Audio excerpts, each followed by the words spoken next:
مقدمات جاری کیے گئے ہیں احمدیوں کے خلاف، عدالتوں میں درج کروائے گئے ہیں، ان میں یہاں تک بھی بھیانک جرم احمدیوں کی طرف منسوب کیا گیا ہے کہ فلاں احمدی نماز پڑھتے دیکھا گیا اور گواہ موجود ہیں اس کے، وہ عبادت کر رہا تھا۔ اس سے بڑی بدبختی اور کیا ہو سکتی ہے کہ ملک پاکستان میں ایک احمدی عبادت کر رہا ہے اور اذان دیتے ہوئے پکڑا گیا، تلاوت کرتے ہوئے پکڑا گیا، شاعر اسلام کو اختیار کر رہا ہے، انا للہ و انا الیہ راجعون۔ ملک پاکستان میں جو لا الہ الا اللہ کے نام پر کہتے ہیں لیا گیا تھا، وہاں ایک احمدی شاعر اسلام کو اختیار کرنے کا جرم کر رہا ہے۔ کہتے ہیں مساجد پر کلمہ طیبہ لکھا ہوا دیکھا گیا اور پھر مباہلے کا پمفلٹ تقسیم ہوا۔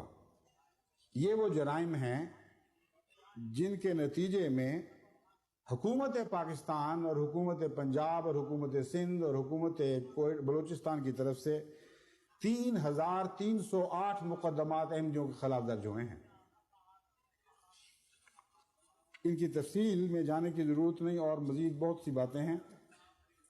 میں یہ پوچھنا چاہتا ہوں کہ پاکستان کا یہ پینل کوڈ کس مذہب سے اخذ کیا گیا ہے؟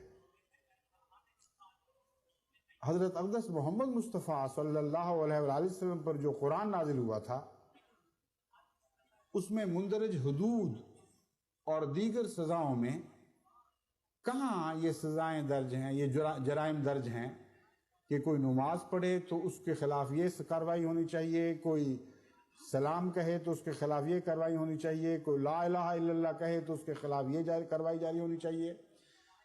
تمام قرآن میں، تمام سنت محمد مصطفیٰ صلی اللہ علیہ وسلم میں، تمام احکامات حضرت اقدس محمد مصطفیٰ صلی اللہ علیہ وسلم میں ان جرائم کا کہیں کوئی ذکر دکھائی نہیں دے گا۔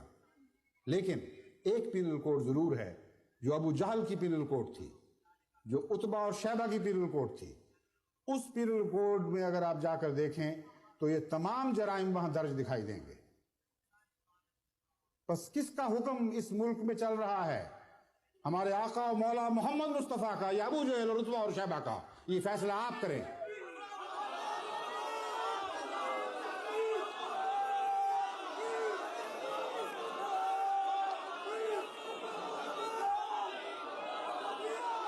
گزرے ہوئے 100 سال کی تاریخ گواہ ہے، سائے کی طرح سایہ فگن ہم پہ خدا ہے۔